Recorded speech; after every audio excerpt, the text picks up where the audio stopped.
The throne was sort of like it was sort of an evolution. For the hood, as everything that I've done, it comes from junk and things that I found, and all sorts of things. I had all of the car hoods left over from all the cars we had broken during Destructicon. We had a total of 5 over our time. So those had been floating around in my head, and the idea of, I had a piano soundboard mounted on a wall, and for a while the idea was like a freestanding way of remounting that thing that could be moved around. Instead of on a wall, it would be like on a frame that you can move around. And then the hoods came in to kind of like be an enclosure to it. And that eventually evolved into, what about a structure? It wasn't until after I started building the thing that I decided it looked like a gazebo. It's the easiest way to describe it. It's a 5x5 square, 8 feet tall, 4 walls, and then on each side are these hoods that open up. Minus pianos, because for that event it was outdoors.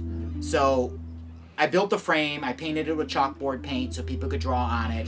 I put magnifying glasses, and I attached these hoods, which had been decorated and destroyed, and they had axe marks and spray paint. And then when you open this thing up, they kind of all wing out to be almost like its self-standing pavilion, with 2 as the peak for the roof. So that was that version of it. But I always had planned it for this piano thing. I had the one soundboard for my house. What I wanted to do was put 2 on each side and turn it into this massive walk-around, freestanding musical instrument.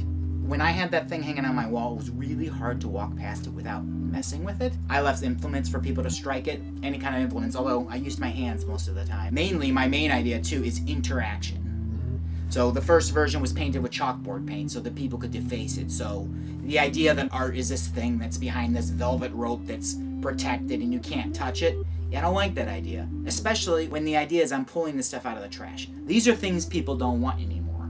And I'm making them useful and I'm making them beautiful. Not only that, I'm allowing you to play with it, interact with it. If my son can't have fun with it, why is it even there? So that's the idea for that. The money for it is, 1, materials. There's a lot of screws in that thing. I did manage to salvage wood. Piano soundboards weigh 300 to 400 pounds. It takes significant hardware to keep them from falling over. I promise you when this is done, it will be safe. I do have a background in engineering, and I have consulted quite a number of lifelong engineers where I work to make sure this thing won't fall over on you. It's still going to have the element where you can draw on it. It's still going to have the little magnifying glasses, but now you can play music on it. And part of the funding is going to be for hiring musicians. These are old upright pianos that are very difficult for people to get rid of. They cost way more to maintain than they cost to even buy.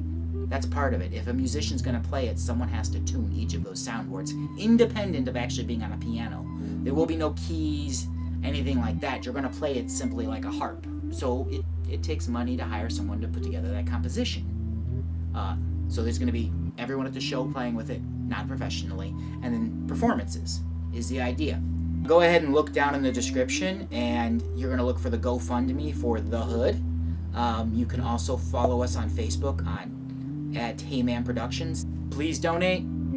I need money to make this thing, and I'll see you guys at Ingenuity Fest.